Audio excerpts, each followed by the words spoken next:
Evening, everybody. Welcome to Universal Hall in beautiful Findhorn. It's just a joy to be in this place and a wonderful opportunity to address this subject of Easter for mystics. As much as we love that great religious figure, the Easter Bunny, we have to accept that there is a higher purpose to Christmas and to Easter, excuse me.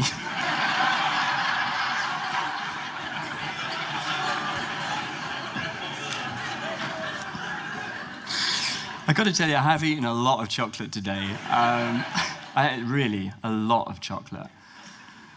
Half my body weight in chocolate. Anyway, so where was I? Yeah, no, we do. We love the Easter Bunny. It's a beautiful thing. But today I'm going to put forward the case for a higher meaning for Easter and for Christmas. So let's look at this mystical approach to Easter. The parable for Easter is, according to the mystics, not just an historical record of something that happened to someone once upon a time. Easter is a spiritual teaching for everyone. It addresses something that is relevant and personal to who you are and to your spiritual journey. It's also an invitation for now, this moment, right in your life. Jesus is the way shower. In the Gospel of John, which is essentially the gospel for mystics, we come across these words: I am the way and the truth and the light. And what we have to ask ourselves is, who said that? I am the way and the truth and the light. And one way to understand the Gospel of John is to see that actually Jesus, the man, only makes a very brief appearance. In fact, by the end of the first story, which is the marriage of Cana, fundamentally, it's not Jesus anymore. It's the Christ. And this is what makes the Gospel of John such a compelling and riveting gospel, because we have fundamentally transitioned from Jesus to Christ. We've made a shift essentially from ego consciousness into soul consciousness. So when we hear, I am the way and the truth and the light, frankly, if this was Jesus speaking, then we would have to sign up really for idolatry. We would make Jesus into an idol and we would say, my God, didn't you do well? That's amazing. You're dead now. What a pity. What do we do? Truly, what do we do? But if it was the Christ that was talking through Jesus, I am the way and the truth and the light. Well, the Christ, that belongs to everybody and not just to Christians. Now we're talking about the Christos. Now we're talking about the light that fundamentally is the light of creation. Now we're talking about the light that is the light of the world. And now we're talking about the light which fundamentally animates our body, that is essentially the signature of our soul. So now it gets exciting, because now instead of fundamentally Easter being something that we worship essentially as an historical record and we're really worshiping an idol, instead we are now essentially being given an example of what is possible for all of us. And fundamentally, the mystical understanding of the life of Jesus was that he wasn't here to create a religion. He was here to create an example. He was here to show us that all of us are on a journey fundamentally which will take us from ego psychology, which is the sense of a separate self, navigating this world, under the steam of its own thinking, making that shift from ego psychology to soul consciousness, to being guided and inspired fundamentally by the divine. So the first thing to say, I suppose, is that when it comes to Easter, we talk about the 3 days. And the 3 days is a metaphor, essentially, for a mystical journey. And very early on in the Gospel of John, you have this story of Jesus clearing the temple courts. Now, what's interesting is that this is Caravaggio's interpretation of this event. Caravaggio never holds back in his paintings. Same story is told in the Synoptic Gospels, but they're told often towards the end of the Gospels, Matthew and Mark and Luke. But actually, this story is told very, very early on in the Gospel of John, and it's often recognized as one of the 7 signs of the Gospel of John, and it's essentially a parable of purification. This is how it goes. When it was almost time for the Jewish Passover, Jesus went up to Jerusalem. In the temple courts, he found people selling cattle, sheep, and doves, and others sitting at tables exchanging money. So he made a whip out of cords and drove all from the temple courts, both sheep and cattle. He scattered the coins of the money changers and overturned their tables. To those who sold doves, he said, "Get these out of here. Stop turning my Father's house into a market." His disciples remembered that it is written, "Zeal for your house will consume me." The Pharisees then responded to Jesus, "What sign can you show us to prove your authority to do all of this?" And Jesus answered them, "Destroy this temple, and I will raise it again in 3 days." And the Pharisees replied, "Hold on, it's taken us 46 years to build this temple, and you are going to raise it in 3 days?" So the Pharisees have taken Jesus literally.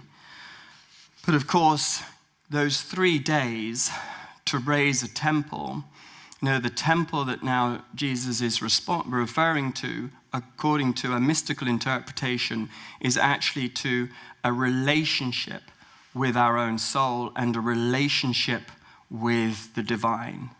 So the journey is a 3-day journey. A 3-day journey of a fundamental inner transformation. And that inner transformation in Greek is referred to as metanoia. And metanoia is the fundamental shift that happens at baptism with repentance. And the baptism, the metanoia, essentially is a shift from I am a body with a soul to I am a soul that is incarnated in a body. That's metanoia. That's our fundamental 3-day shift. And Jesus is saying, well, look, it may have taken you 46 years to establish a place of worship so that you commune with the divine, but I'm here to tell you, you can do this in 3 days.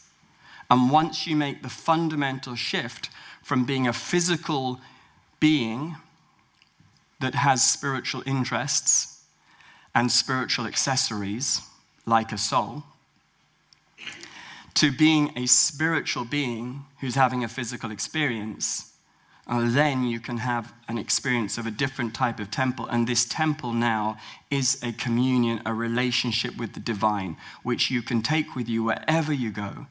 And it's a communion that is fundamentally to be enjoyed in a way that is direct. That's what the mystics are holding out for.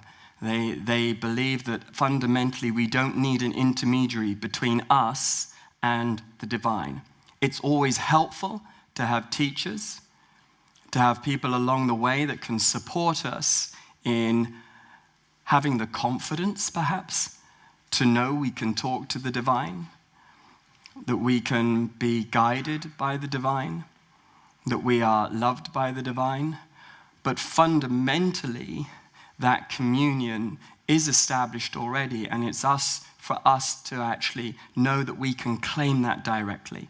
And we do that through this process of metanoia and a process of purification. Trying to bring this a little bit down to earth, when I wrote a book called Shift Happens, nearly 20 years ago now, I started Shift Happens with this little story. 2 caterpillars were crawling along a tree branch one day when a butterfly flew overhead. One caterpillar said to the other, "You'll never get me up in one of those things." And I sort of feel that's a little bit what metanoia is like. Okay, we're talking about the soul, and in the early days, of course, it's hard to believe that in a way that the soul's for real. We hope it is, but we can't help but feel maybe it's just spiritual sweet talk, that maybe somehow it's a metaphor. But of course, hopefully along the way, in our journey over 3 days, we come to see that actually when we pay attention to the soul, even though it's something we can't define, we can recognize soul consciousness and we can experience soul consciousness. And fundamentally, that's what Easter's for. So here's a good place to start when we look at our 3 days. I want to tell you a story of something that happened to me in the spring of 2009. It was spring. There was evidence of spring. There was blossoms on the trees. But I would have to tell you, inside it felt like winter. My branches were bare. And I felt like I was out of rhythm with the seasons. Normally, I felt excited about spring. I could feel something rising from the ground. But this particular time, 2009, I couldn't feel it. And inside, as I say, it sort of really felt like winter. My wife, Holly, and my daughter, Bo, and I were living in Manhattan in New York. I just finished writing a book called Be Happy. And I was feeling utterly miserable. And I now knew I had to go around and talk about happiness when, frankly, it was the last thing that I wanted to do. I felt empty inside. I felt like I'd hit a dead end. And I honestly felt like I had nothing else to say. The feeling was, I don't know how I'm going to pass my time for the rest of my life because I'm done. It's completely and utterly, I'm over. And I'll find a way to do this thing on happiness, I imagine, but it's the last thing that I feel like doing. Now, I was sort of familiar with this feeling. It had hit 1 or 2 times before, and 3 or 4 years previously, I'd written a book called Authentic Success. And in the last chapter of Authentic Success, I'd included this piece by Peter Kingsley, who's the author of a book called In the Dark Places of Wisdom. And this is what he said, and this is what I included in the last chapter of Authentic Success. He said, "If you're lucky, at some point in your life, you'll come to a complete dead end. Or to put it another way, if you're lucky, you'll come to a crossroads and see that the path to the left leads to hell, that the path to the right leads to hell, that the road straight ahead leads to hell, and that if you try to turn around, you'll end up in complete and utter hell. Every way leads to hell, and there's no way out, nothing left for you to do. Nothing can possibly satisfy you anymore. And then if you're ready, you'll start to discover inside yourself what you'd always longed for, but were never able to find." I remember when I handed in the first draft of this book, my editor at the time asked if I would consider removing that passage from the book because it wasn't very upbeat for a book on success. But I held my position because it's been my experience and also my experience of supporting other people that often before you experience that next level of inspiration, you often undergo a death, an ending. something finishes, something's complete, something's over. And for all the world, it feels like there's no wind in your sails. There's nothing left to give. You're just going to have to style it out for the rest of your life, looking busy. But really, there's nothing to do. And it's actually a very scary time because it really feels for real. So whilst this was all going on, we were fast approaching Easter, and I felt the need for some inspiration. And I remember thinking, well, what do you do when you feel like you're about to die and you've got to promote a book on happiness and you're feeling utterly miserable? And somebody suggested, well, you go and meet this psychic who's going to give you a reading. So I went, all right, that'll work for me. So I went along to see this psychic, and she had a card deck, and the first card she pulled out was the death card. So I went, oh, that's great. It was about right. Just my luck. That's me. So I had that reading, and she confirmed that I was going to die and that I was in a process of dying. And then this all happened very quickly. The next day I went to meet my editor, Patty Gift, in New York for tea at our favorite bakery. And she had a gift for me, which was the Tibetan Book of Living and Dying. She just had a sense I might want to read it. So I said, thanks for that, and ordered 2 cookies instead of 1. Because if you're going to die, you don't need to watch your weight, do you? And then, literally the next day, I got an email from my friend, Elmer Postle, who said, I'd just been reading this great book called I Hope You Die Soon by Richard Sylvester, and I really recommend it. Great. Thanks for that. So that all happened very quickly. And I am really feeling miserable, and I thought to myself, I need to get out and just enjoy myself, and here I am in Manhattan, and Holmes very kindly gave me the night off and just go out and have some fun. And so I went to the theater, and I went to see a play by Eugene Ionesco called Exit the King, to cheer me up. And this was at the Ethel Barrymore Theatre, a beautiful little theatre. And I didn't know what the play was about, but I knew that it starred Geoffrey Rush and Susan Sarandon. That was good enough for me. I also knew there was only going to be 90 or so performances, so it felt like a gem, one of those gems that it'd be good to go and see. So Geoffrey Rush plays the king. Susan Sarandon plays one of his wives, the older wife, the wise wife. And I had no idea what was going to happen, but I'm just going to try, if I may, to give you a little idea of what this play is about, bearing in mind I've gone to see this on my night off from dying. So Marguerite, who's the wise queen, the wise woman, and Geoffrey Rush, first wife, comes out onto the stage and says to the king, straight up, you're going to die in an hour and a half. You're going to die at the end of the show. Geoffrey Rush says, what did you say, my dear? That's not very funny. You're going to die at the end of the show.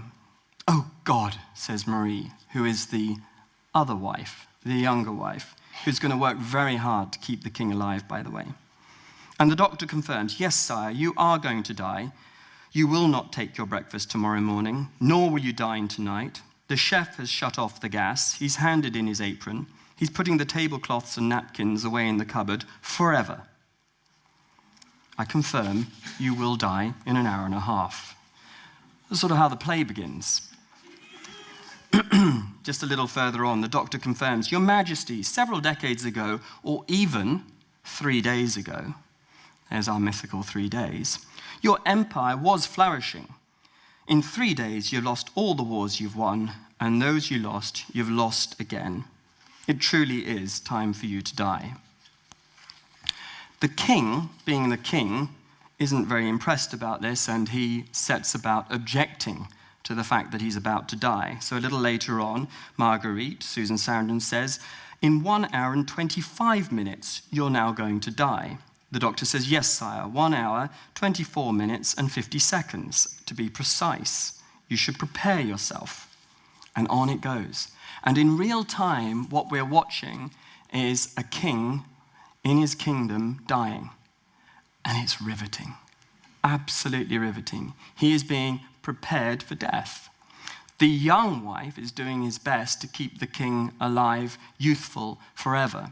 But the old queen, Susan Sarandon, is working hard to help him fundamentally to die.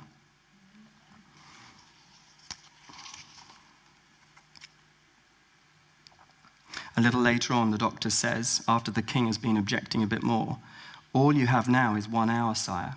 You must do it all in an hour."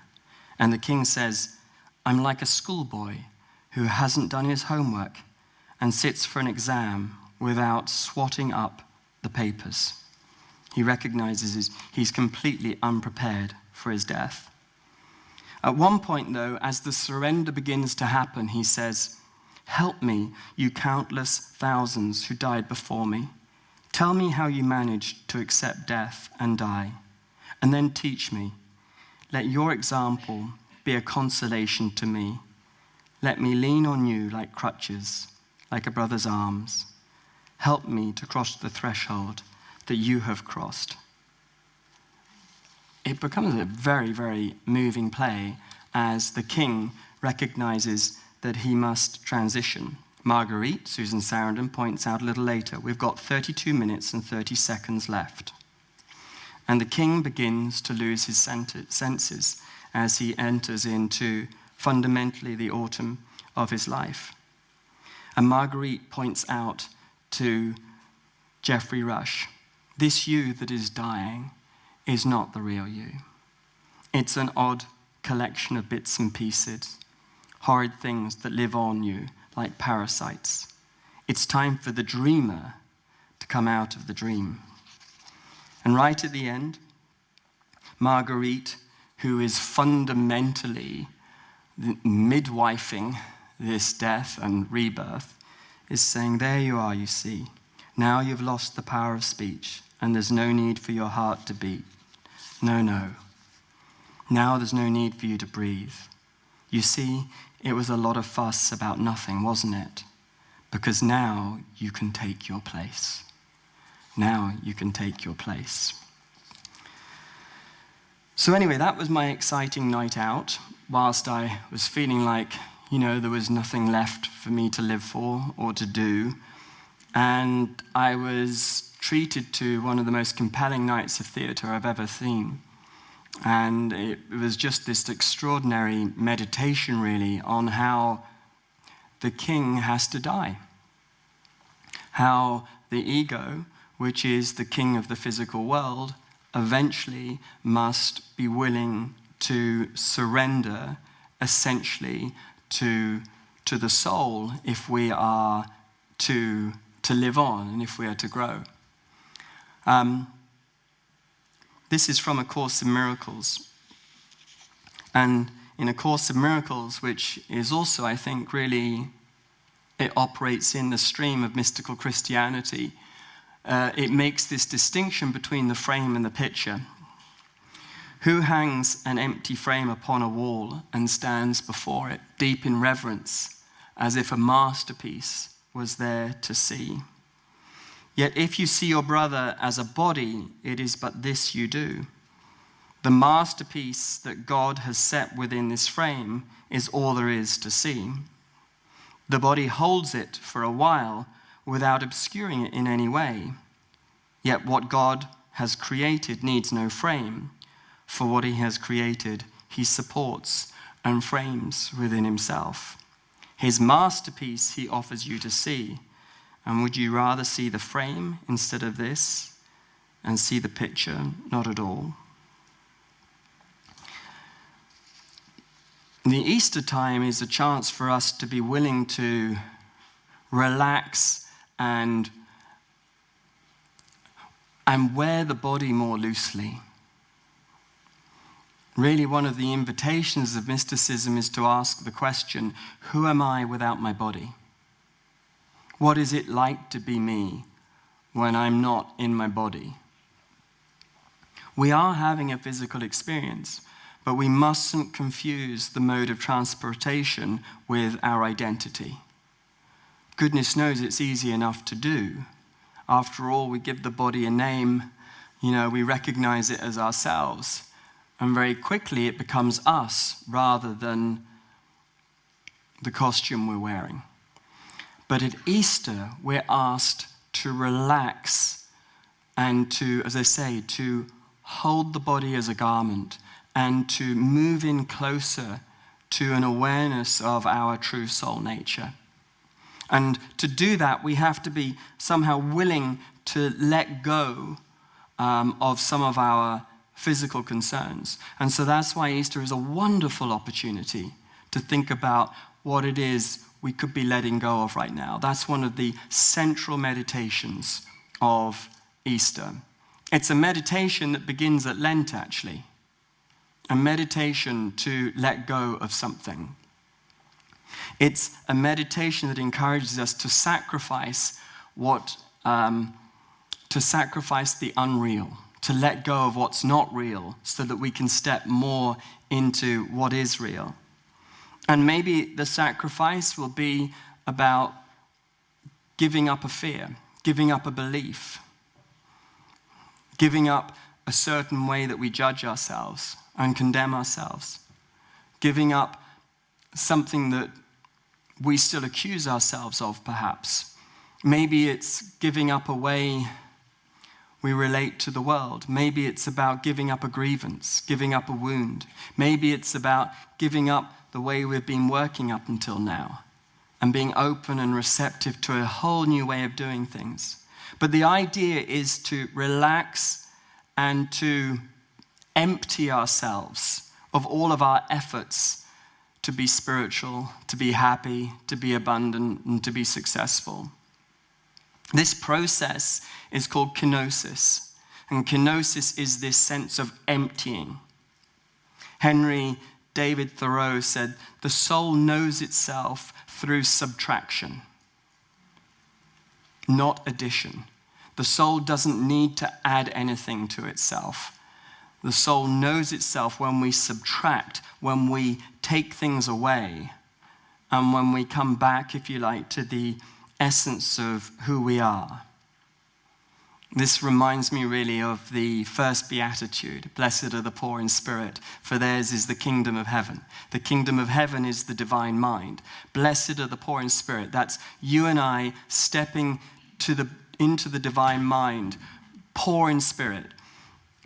It's a strange phrase, that poor in spirit, isn't it? It's like, what could that mean, poor in spirit? Surely nothing is poor in spirit. But to be poor in spirit simply means that we're willing to let go of all of our theories about what we have to do to be in heaven, what we have to do to be inspired, what we have to do to experience divine love. We simply arrive empty of all our theories so that we can ask the divine to show us how we can have an experience of the divine, rather than plot some sort of a course that we have made up that we think is necessary to get there.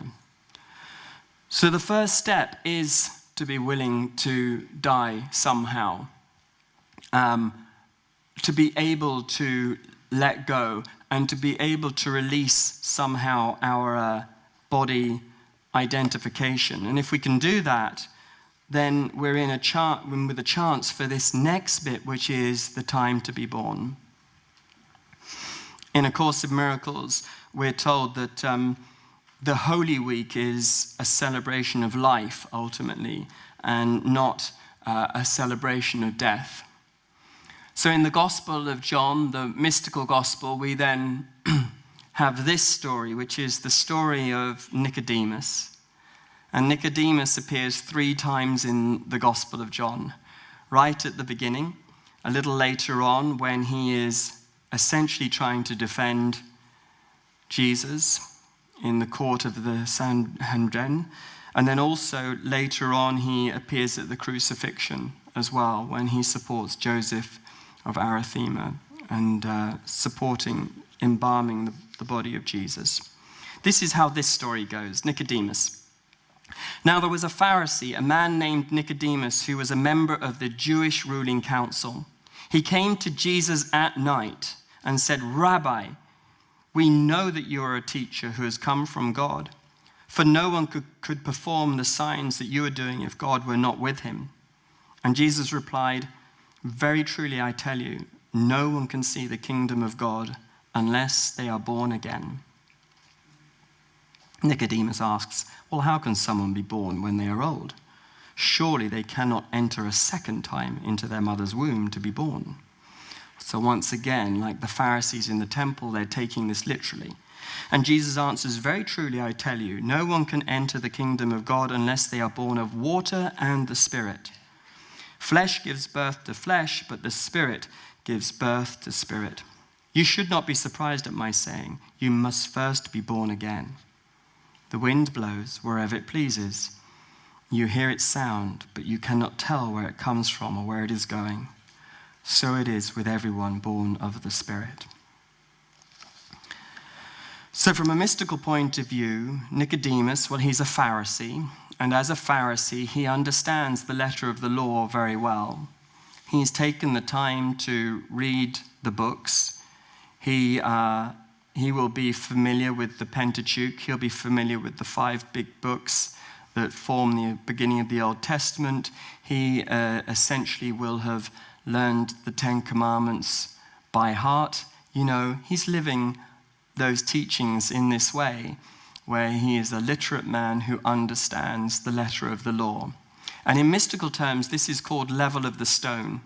Level of the stone is that you have paid attention to that which can be written down, and you've taken time to learn what can be written down. And so you now have a keen intellectual grasp of the truth. And each of us will go through a process of the level of the stone, or a time for level of the stone. Level of the stone is where we get to read some of our favorite books, you know, the books that were books of initiation for us. If I was asking you just for a moment, just to shout out some of those books that you read early on your path, what were they? Can you give an example? Celestine Prophecy, thank you. Seven Story Mountain, yes, thank you. Yes, Siddhartha. Thank you. The Third Eye. Illusions, Richard Bach, yeah. Keeper of the Lie. Yeah. Initiation. Yeah. Garden of Findhorn. Opening Doors Within. Yay. You Can Heal Your Life. Louise Hay. Yeah. Yeah. Neo-Christianity. Near Christianity. C.S. Lewis. Mere Christianity. Hope you all got that, everyone. Sorry about that. Excuse me. Yeah. Happiness Now. That's what I was waiting for. Whew. Now we can get on with the talk. Thank you, Ian. And how those books just lit us up, whatever they were. You know, it was thrilling, wasn't it? Completely and utterly thrilling. One of the things that I love to think about and to acknowledge is, you know, when you stumble across the truth like that, and when a book lands on your lap and you start to read it, and you're reading it, and it's like it's all new, but it's all deeply familiar. Somehow, like when we're reading something that's truthful, it does feel brand new, but also it feels like you're being reminded of something that you already knew, but perhaps you didn't know you already knew it until just this moment. And it is thrilling. It's completely wonderful. And that's the level of the stone. You're reading and you're enjoying it. And maybe reading these books initially is your spiritual practice, and it's giving you an education. But there are 2 more levels to go. And Nicodemus, who's familiar with the level of the stone, is now being asked to be born again twice. Once in water and once in spirit. It's a little strange. What's that all about? Well, the level of water is really where we move from having an intellectual understanding of what we're reading to actually having a relationship with the words in such a way that we're feeling it, but like we're really feeling it. When I was 20-something years old, I went to see a guru who was visiting in Birmingham in the middle of England. And he was here to give a talk, and the talk was called something like, "You can have everything you want." So that got my attention, because I didn't have anything. I was a poor student doing my best to make my way, and sounded like a good talk to go to. And he was very much in the lineage of Swami Vivekananda and Sri Ramakrishna and people like that who are my sort of heroes. And so anyway, I went to the talk, and it was very much a Hindu setting. A couple of hundred people. Statues of Ganesh everywhere. Beautiful incense burning. And I think I was the only person with white skin there. And I found my place somewhere in the room, and after a while, the guru came out with an entourage who sat around him. He had a translator, and the guru began his talk by saying, "It is God's good pleasure to give you everything that you want," which was translated by the translator. And then after that, the translator said, "Now that the talk is over, the guru," and I honestly can't remember his name, "will be offering darshan."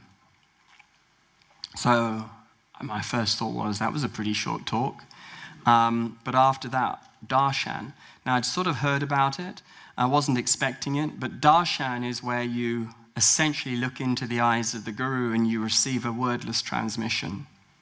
Has anybody had an experience of that in their lives? Something you've experienced? Yeah. So this was my first experience of that. I hadn't experienced it before. And to be honest, I was a little bit nervous. So what I did was I played it strategically. I didn't go up with the first lot. In fact, what I did was I clocked there was about 200 people in the room, so I thought on about 100 I'll go.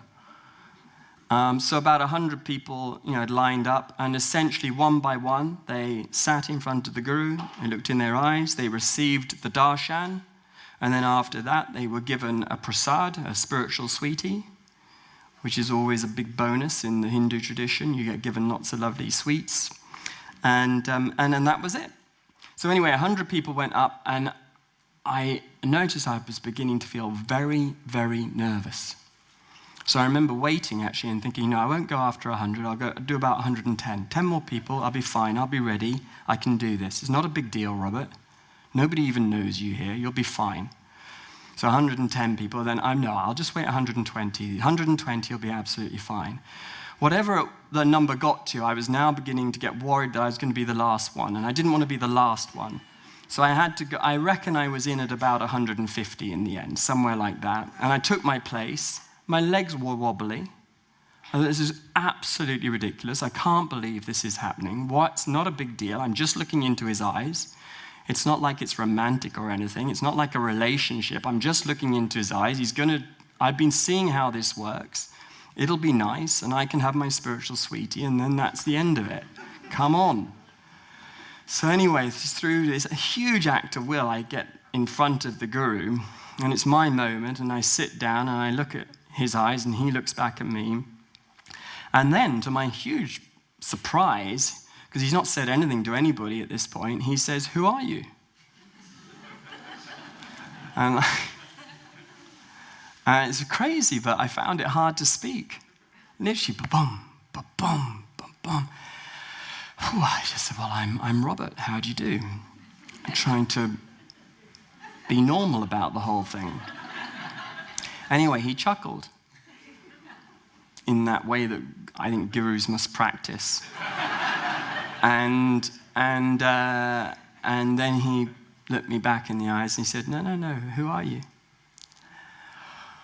Oh, wow, jeepers, honestly, beginning to have an out-of-body experience. I can remember I'm feeling like, oh, no, I'm in and out of consciousness. No, hold it together, Robert. We'll get through this. tell him something. So I think I said something like, I'm a psychologist, or something like that. It was either I'm a psychologist or I'm a writer. I told him what I did, and he chuckled, louder than the first time. And rather annoyingly, and this did annoy me, his entourage started to chuckle as well. That really annoyed me, because I thought, you're not as spiritual as him. You don't even know why he's laughing, probably. Pick on me. Why don't you? And he looked me in the eyes again. He said, who are you? 3 times. Oh my God. Honestly, 3 times. So now I'm thinking, just tell him what he wants to hear. So I look at him in the eye, and I said to him, I am a soul. And he cracked up laughing. He laughed so hard at that. I mean, I may as well have told him I was Bugs Bunny or something. I mean, he laughed so hard. And, of course, annoyingly, the entourage have a great big laugh as well. But what I will tell you, it was a horrible experience, except that his eyes were very kind. And I remember just taking another moment to look into his eyes. He didn't say anything else to me. I remember picking up my spiritual sweetie and then finding my way back to my seat and trying to put my life back together again somehow that evening and over the next few days. But the thing about that story for me really was that when I told him I'm a soul, I'd been reading about the soul up until then. But what was so clear was that in his presence, I had no idea what a soul was. At this point, it was still something I was reading about. It was something that I hoped would be true. The level of water is where we have a relationship with the soul, where we now don't just read about the soul, but we start to experience the soul. Most often we do that through some sort of a spiritual practice that isn't just reading. We're going more direct now, more direct than ever before. We're taking a risk. We're putting the book down, actually. And we're saying, no more with the book. I'm just going to sit here and I'm going to take this enormous risk and see if I can have a dialogue with the soul. In exactly the way that, for instance, I think Eileen Caddy, one of the founders of Findhorn, did. She took that risk and she undertook a process of inner listening to be able to have this dialogue essentially with the soul. And that's what the level of water means in mysticism. The level of stone, you're reading about it and you're getting an intellectual understanding. The level of water, you're now experiencing the soul. You're experiencing the divine, and it's a relationship.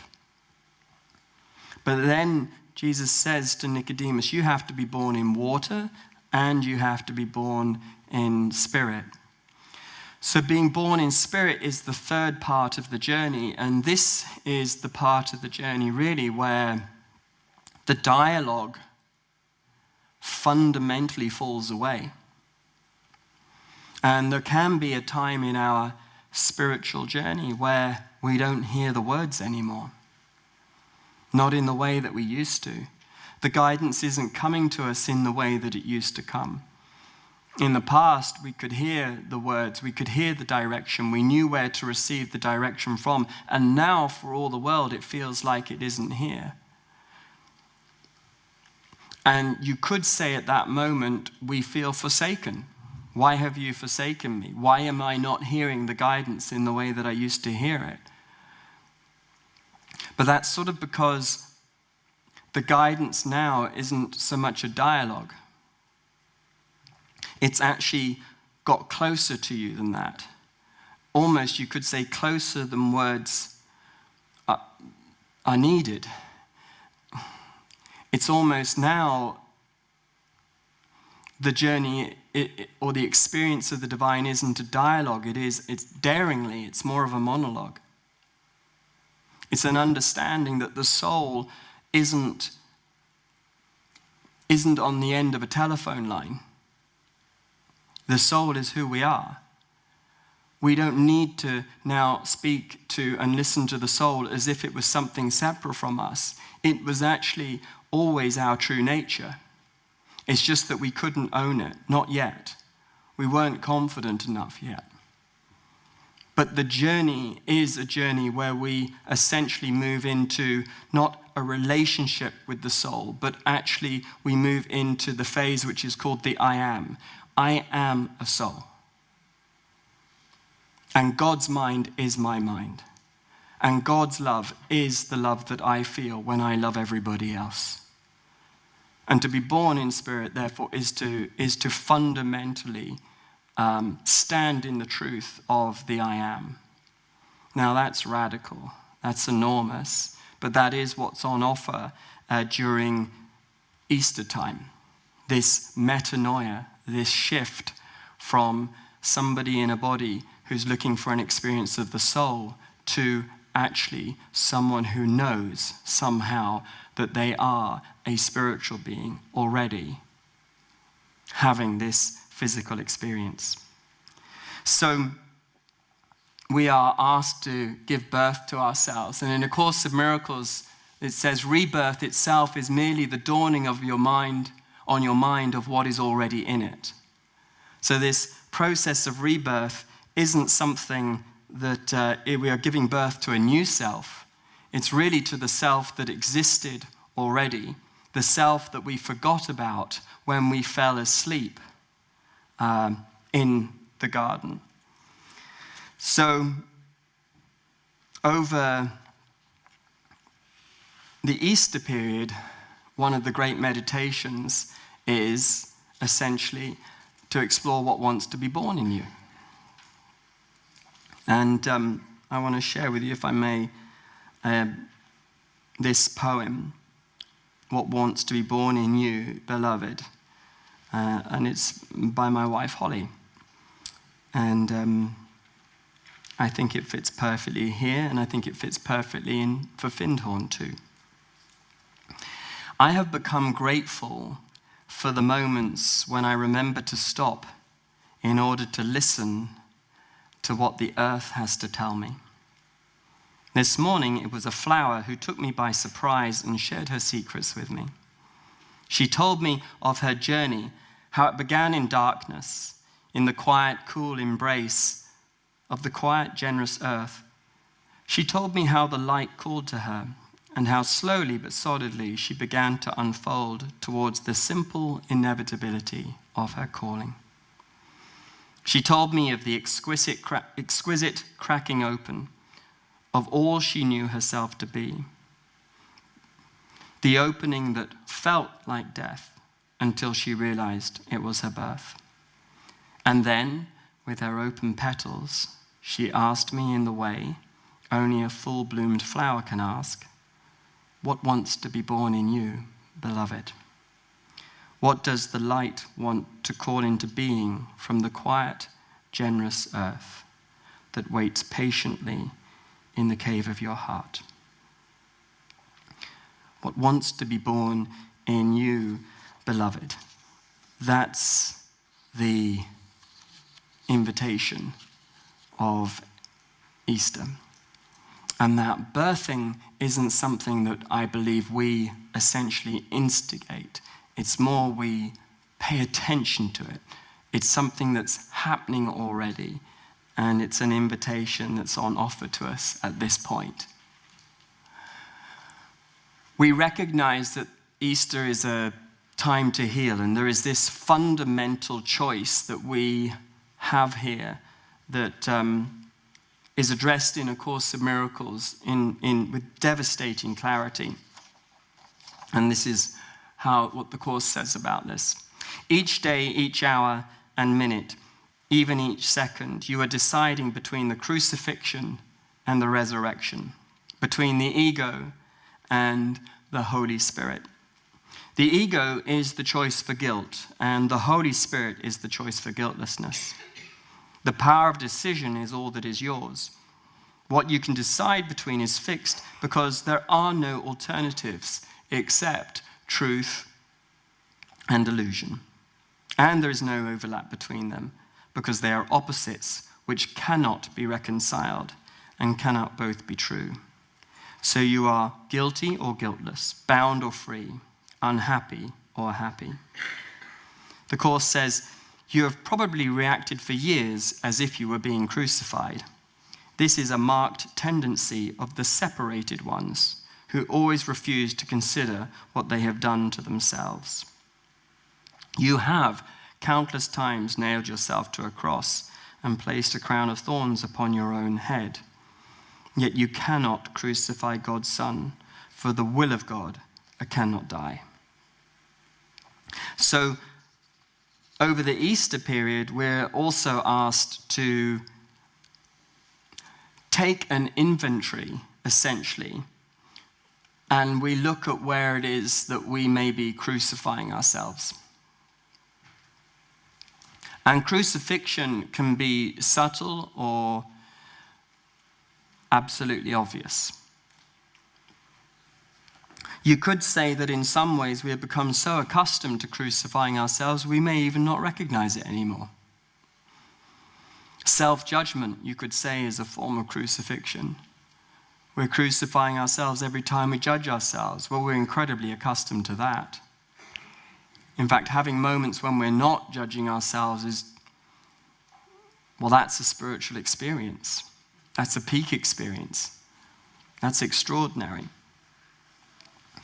Crucifying ourselves, thinking that we're a body, is crucifying ourselves. Thinking we're a body and not a soul, that's crucifying ourselves. Not caring for and loving the body, you could say, is also crucifying in some ways. Because whilst we're not a body, that doesn't mean we shouldn't treat it with love. So often, our lack of love for the body, you could say that too is a way of crucifying. Thinking that we are our story, that can be a way we crucify ourselves. Pinning ourselves to our past, that can be a way we crucify ourselves. Continuing to hold on to a grievance that is long past its sell-by date, that's another way we can often crucify ourselves. Continuing to accuse ourselves of something we did in the past and not forgiving ourselves for it, that might be another way that we're crucifying ourselves. Continuing to judge ourselves, continuing to shame ourselves. There are so many ways that we might be crucifying ourselves. To keep it simple, fundamentally, all of the loveless acts we perform on ourselves are a way of crucifying ourselves. Every act of lovelessness, you could say, is a way we crucify ourselves. We are asked to take an inventory of those moments and then to consider, well, what would it be like to be me if I wasn't judging myself? What would it be like to be me if I wasn't so ashamed of who I am? What would it be like to be me if I stopped criticizing myself? What would it be like if I stopped accusing myself of not being perfect? What would it be like to be myself if I saw myself through the eyes of love, even just for a moment? That would be a shift from the crucifixion, if you like, to the resurrection. In A Course of Miracles, it points out that the crucifixion did not establish the atonement, the resurrection did. It points out that we spend an inordinate amount of time looking at the crucifixion and we barely ever talk about the resurrection. And yet, frankly, Christianity is only remarkable because of the resurrection. It's amazing how often churches will have stained glass windows of a crucifixion, but so many churches have no mention, no evidence of the resurrection. That's the chapter that makes sense of the whole journey. But for some reason it's forgotten. We have crucified ourselves one way or another. And at Easter, we're asked to accept the resurrection, which is to be willing to stop crucifying ourselves and to make this a time to heal. In the knowledge that fundamentally, that's what the divine most wants for us. The crucifixion happened, and it doesn't have to happen again. not if we learn from the way shower, not if we learn from the example. So after that, we then come to the dark night of the soul, which is often referenced at Easter time. And in particular, we are asked to consider the invitation, which is to forgive. And forgiveness is the great act which allows the metanoia to happen, the fundamental shift from a body identification to a soul identification. This is a story that I included in a book called Life Loves You, which I co-wrote with Louise Hay, and this is how the story goes. In fact, it's a letter. Actually, it was an email, I think, that I received. I think it was an email. Dear Dr. Holden, I'm a 42-year-old woman living in New York City. A few months ago, it feels like years ago now, I was diagnosed with breast cancer. My world stopped. I found myself in hell all of a sudden, and it's been a long journey. So many people along the way have helped me. There have been many miracles. One of them was finding your book on an empty seat on a subway train one day. I remember when I picked up your book, a voice in my head said, "This is a gift for you." I took one look at the title and I smiled. The title was perfect. The title summed up how I felt about my life. This is exactly what I need right now, I said to myself. So I read and reread your book over the next few weeks. I kept it in my handbag. It sat on my bedside table. I took it to my doctor's appointments. Your book was my companion. It has been a friend to me. Yesterday, I received the all clear from my doctor. I am well again, but in a different way. Now I am well in my soul, not just in my body.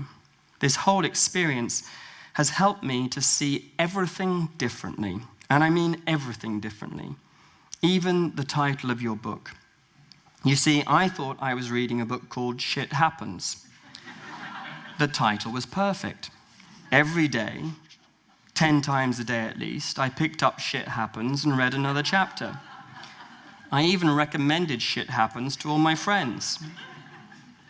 It was only yesterday, when sitting on the subway on my way home from the doctor, when I got out Shit Happens again, that I saw for the first time what the real title of your book is.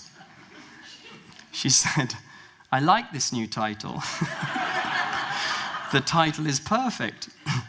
It sums up how I feel about my life. Thank you, Jenna.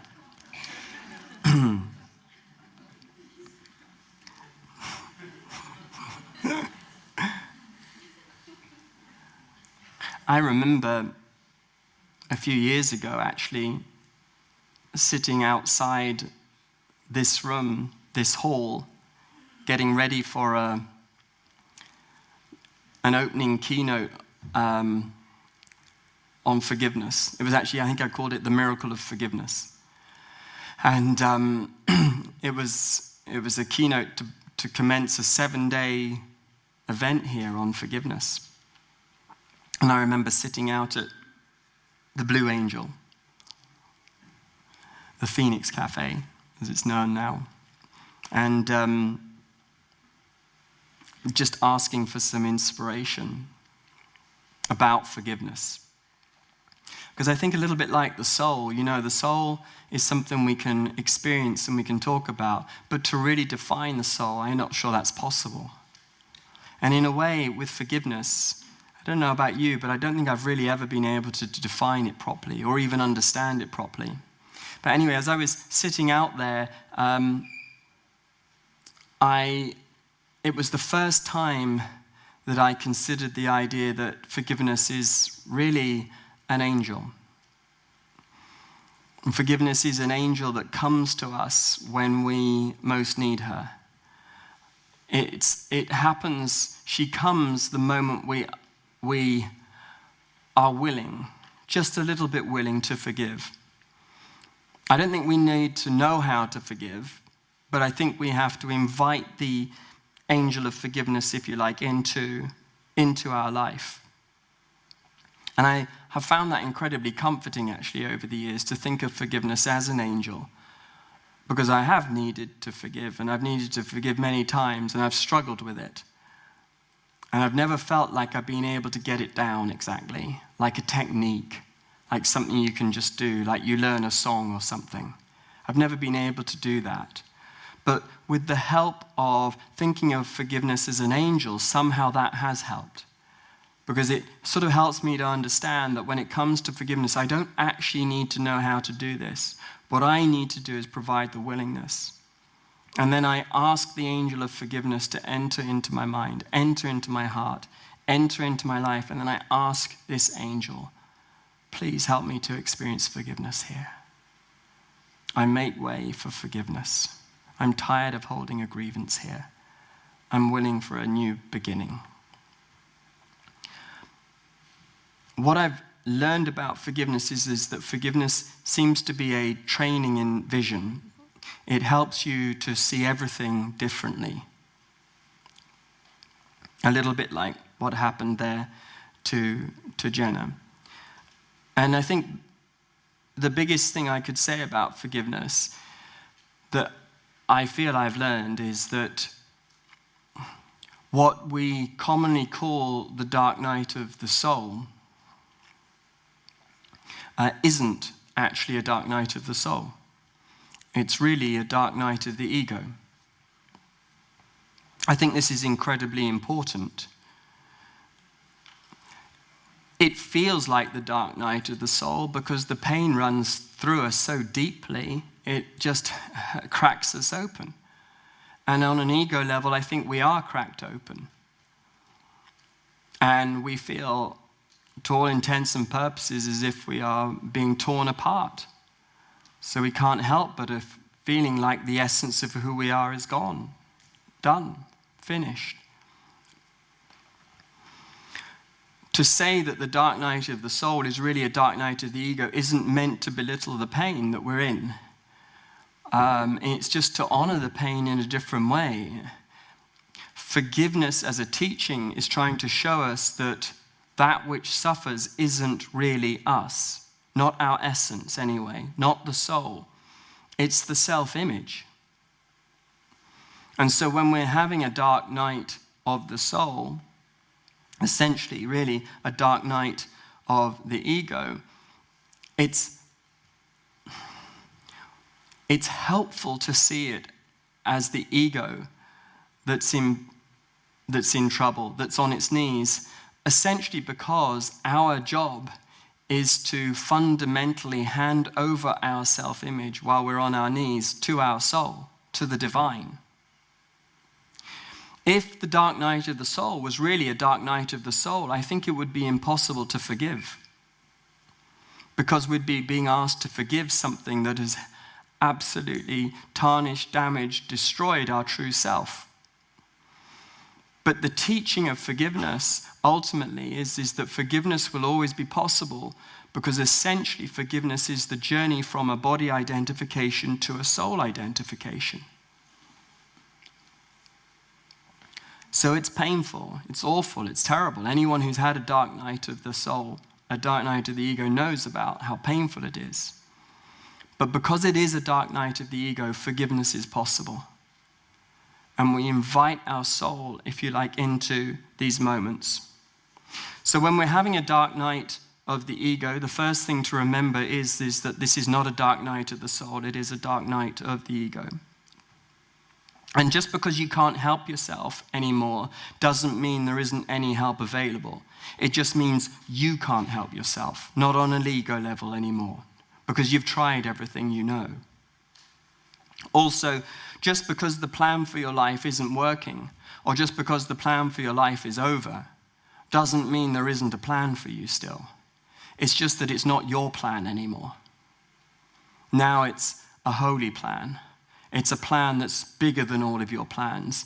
It's a plan that you will be more receptive to now that your plans aren't working. It's painful, but there is some light here as we surrender, if you like, to the bigger plan. Rumi says, Even though you believe you've tried everything, you haven't. And if every way is closed before you, this is Rumi, the secret one will show you a secret path that no other eyes have seen. So who you think you are won't be able to handle this terrible time. But who you really are will be able to handle this time. And it will help you in your rebirth, in this, if you like, time to forgive. In A Course in Miracles, it says the song of Easter is the glad refrain that the Son of God was never crucified. So fundamentally, when we forgive, that's when we stop being a victim of the past. When we forgive, that's how we're able to step into the present. When we forgive, that's how we are able to heal our future. When we forgive, that's how we step into the truth of who we are and more into a soul consciousness. And that's why in A Course in Miracles, for instance, A Course in Miracles doesn't see forgiveness as a technique, it sees it as a spiritual path. And it's a spiritual path that's here to support us in our metanoia. So the last idea I want to share with you is this. In 2015, Holly, Bo, Christopher and I paid a visit to the Church of the Holy Sepulchre in Jerusalem. This is the church which stands, or so it's said, on the grounds where Jesus was crucified and then also where the tomb is. Has anybody been there as a matter of interest? Yeah. So this was part of a pilgrimage hosted by Hay House. We were together with 500 other pilgrims, essentially, on this journey. And we got a chance to visit the church. And I remember waiting in line to, firstly, there was a chance to go and see essentially a bit of the cross that was apparently the original cross. I remember thinking, I don't know why I'm lining up for this, really. I don't know why I need to see this bit of the cross. But anyway, I'll wait. Something weird happened when I was in the church. I remember I was with Christopher. And do you remember? It was this, just this strange thing where this priest with eyes on fire, for some reason, thrust a ladder at me, nearly hitting Christopher, which really upset me, and did hit me. I remember being really upset by this. I remember thinking, oh my God, I'm here to have a spiritual experience, and I've just been whacked by a ladder by this wacko priest who shouldn't be a priest, who clearly needs some time off. I haven't even done anything wrong. Really bad. And I remember I felt so bad, this has ruined my spiritual experience. And I remember just praying on it, right on the spot. Oh my God, look what just happened to me. Can you believe it? And I swear to you, these words came, I just was like, well, honestly, that's nothing compared to what they did to me. I was like, yeah, good point. All right, get over it. Anyway, I went to see the cross thing, but then there was an opportunity to line up to go into the tomb. And so I stood in line for about an hour. And you got 2 minutes. 2 minutes to be inside that tomb. And when it was my turn, I remember I crawled inside. It's lit by candles. I sat on the cold floor. And I just remember thinking, well, look, and I prayed. I said, dear God, I've got 2 minutes. Probably less than that now. What is the best use of my time? What I heard was focus on the self that has never been crucified. That's the meditation for inside the tomb. Focus on the self that is pure love. And I'd have to tell you, it was 2 of the loveliest minutes of my life. Later on in my journal, I made a note. I said, thank you, Jesus, for doing for us what we can all do. now, thanks to you. Thank you for showing us our eternal identity. Thank you for showing us eternal life. Thank you for revealing the resurrected condition of the soul.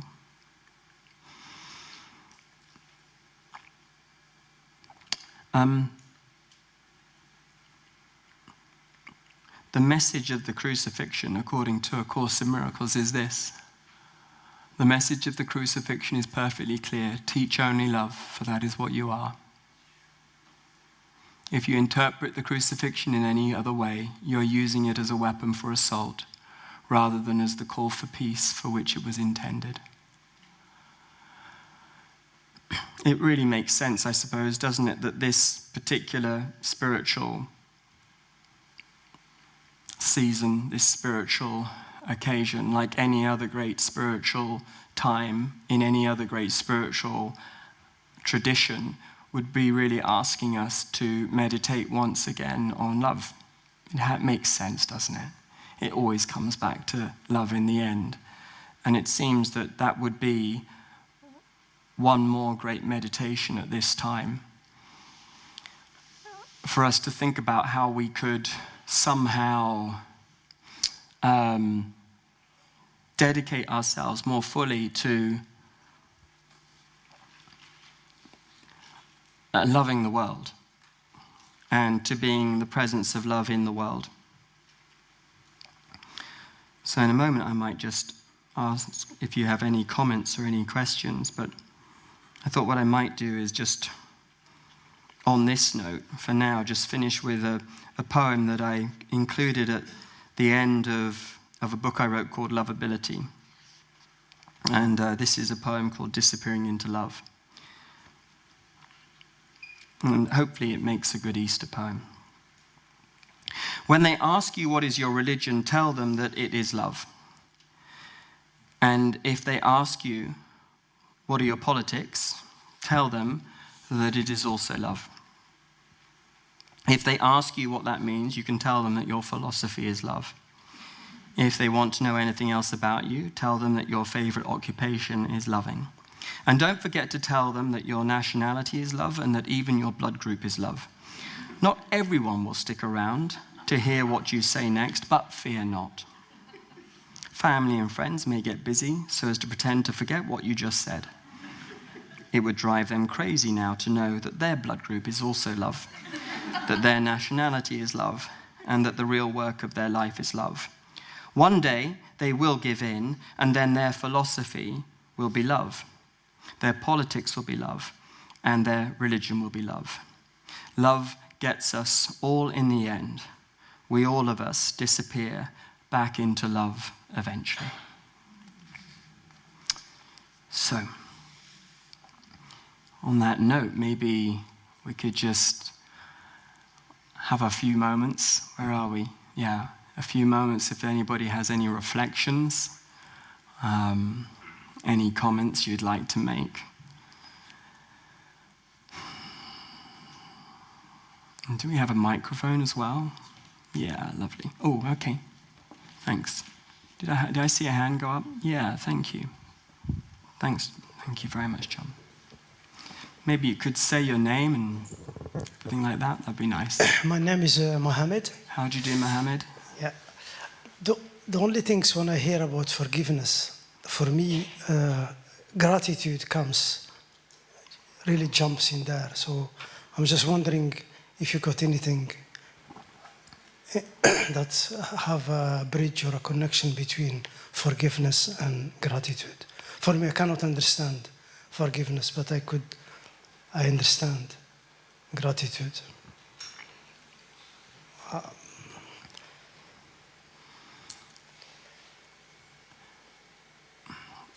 The process of forgiveness is to help us to have a loving relationship with our grievances. We, all of us, will experience things where we have to grieve. Even if it could be a betrayal, it could be some sort of a wound, but it could be more than that. Or different than that. It could simply be that somebody we love dies, and we deeply, deeply resent that. It's painful living in a world where you have to love everyone who dies. You know, and in a sense, we grieve. And sometimes, you know, the grieving process is about forgiving the world as much as anything. Forgiving physicality for not being the eternal home that we try to make it. It isn't that. So we do grieve. We will, all of us grieve. And it's a question of how can we grieve in a way where we can truly honor our past, honor the experience of the past, but then also find a way to have essentially a different relationship to the past. So we give the past a different meaning. And in doing that, hopefully what happens through the process of forgiveness is that we see that although terrible things may have happened to us, those circumstances are circumstances we've experienced, but they're not our identity. And I think that's what forgiveness is for. Forgiveness is trying to show us that what happens to us doesn't affect our identity as such in spirit. We're identified with those circumstances, and so of course it's incredibly painful. And those circumstances will be part of the story of our life for as long as we're in this body, that's for sure. But if we can use forgiveness to cultivate a healing attitude to those experiences, then maybe it will help us to honor the past in such a way that we can fully show up in the present moment. And in showing up in the present moment, then hopefully we can have an experience of the future which is more loving than it would have been if we were still holding on to a wound. For that, you could say, we can be very grateful. Because fundamentally, as it's often pointed out in spiritual traditions, this process of forgiveness is a gift we're giving ourselves.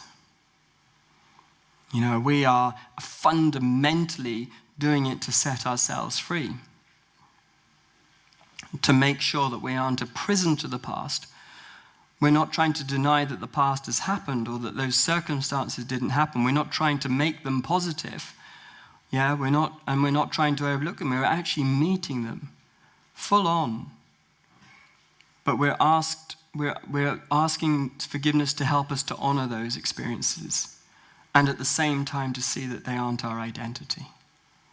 And I think that that's what forgiveness is ultimately for. It's to try to show us that that which suffers isn't our true nature. The soul is not destroyed or tarnished or diminished by physicality. It can be obscured by physicality. We can forget about the soul. But through a process of forgiveness, we can remember that the soul exists. And for that, I think we can be deeply grateful. And I think in that sense, we could say that, you know, when we are able to forgive, we will often look on that occasion as something we'll be always very grateful for. That somehow we were given the help to forgive, and it did set us free. Yeah, that would be the gift of forgiveness, and that would be something to be grateful for. Thank you. Yeah, thank you, Mohammed. Is there anybody else? Yeah, there's a hand up there. Thank you.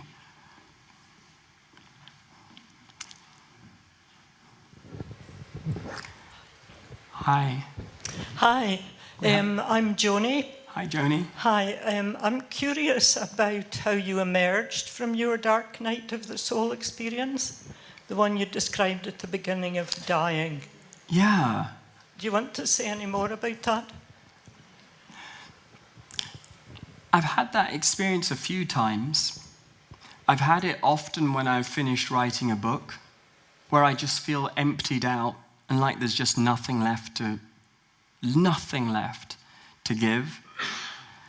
And you know, what I would say is that it's strange really, because often just when I thought this experience will never end, somehow it does. And I couldn't honestly tell you, Joni, what it was that fundamentally did it. Except I can tell you one time. One time, absolutely, I had an experience where And again, I think it was after a book I'd written, I just was empty, gone, nothing left to give. And it stayed with me for really a few weeks.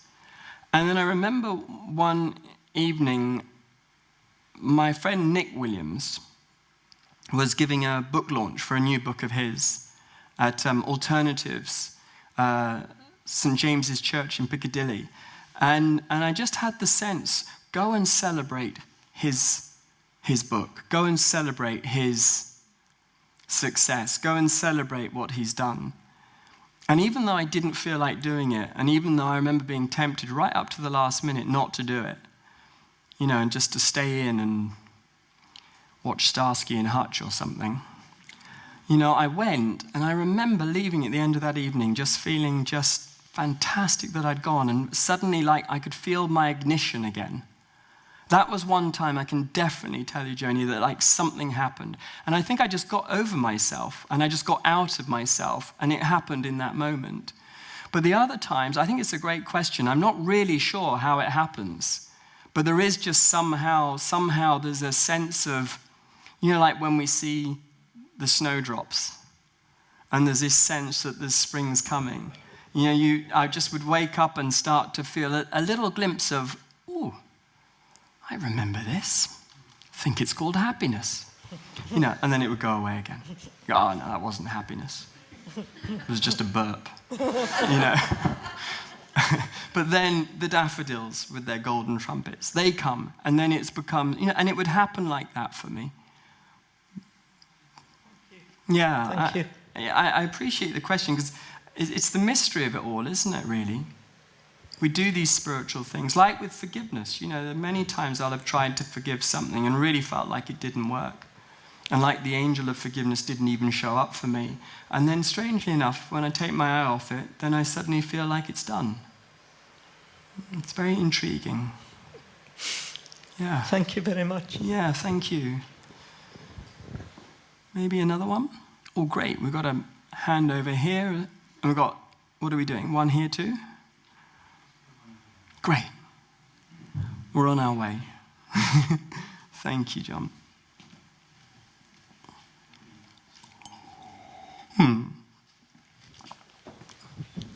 Good evening. Evening. My name's Omari. Hi, Omar. Thanks for the talk. My pleasure. And I was just interested, so on the slides you had a time to heal and a time to forgive. And I suppose my question is, how do you forgive? Is it that you forgive after you've healed, or how does that work? I think like the healing process starts often with an inventory. Like in A Course of Miracles, it points out over and over again that fundamentally it's only you that's crucifying yourself. There's another spot in A Course of Miracles where it says that you have this experience of lack, and yet it's only you that can deprive yourself. The universe isn't trying to deprive you of anything, you're just depriving yourself. So we take the inventory and we look at, well, how am I depriving myself? How am I crucifying myself? And we do that not to shame ourselves, but just to be honest with ourselves. And I think that process of honesty, well, what it does is, hopefully, it takes us even just one step out of the victim position. Yeah, because for as long as I believe it's the world that's doing this to me, I think I've got nowhere to go with this. Because I'm essentially saying to the divine, change the world and then I'll be okay. But if I can see that somehow I might be playing a part in this, and I'm willing just to step back even a little bit and look at, well, okay, I feel crucified by the world right now, that's for sure, but let's see if I'm also crucifying me too. And I'm feeling like the world isn't seeing who I am right now, but let's see if maybe I'm also not seeing who I am right now. Maybe what I'm accusing the world of is what I'm actually doing to myself as well. Now that's a hard call. I think that's probably what we do when we move from being a child to an adult even, you know? And it's tough and it's hard, but I think that inventory is incredibly necessary for us just to consider the possibility that the pain we're experiencing is something that we are participating in. And that's the key, that we're participating in it somehow. And if we can own that for ourselves, then we have something to forgive. Because now we can forgive ourselves for the part we've played, perhaps in not seeing who we are, in not showing up as we really are, in how we may have been depriving ourselves, in how we may have been crucifying ourselves. Now, the angel of forgiveness sees that the door's slightly ajar, and perhaps she can come in and support us in having a more loving relationship with ourselves. And that more loving relationship with ourselves would fundamentally be an experience of the resurrection. Thank you. Nice one. All right. So, on that note, Robert, we'd like to thank you for sharing your wisdom with such humour and sharing your insights into the mystical story of Easter. It's been a beautiful evening tonight, so thank you so much for being with us. Thank you. And a reminder to everyone to support the Trees for Life cause. Yeah. There are buckets at the doors. And maybe we could give Robert a round of applause. Thank you. Thank you very much. Thank you. Thank you, everybody. Thank you. And thank you to everybody back at home. Lots of love from Findhorn. Send out the love from Findhorn. And if you've never visited, visit soon. Thank you, guys. Thank you very much. Thank you. Thank you.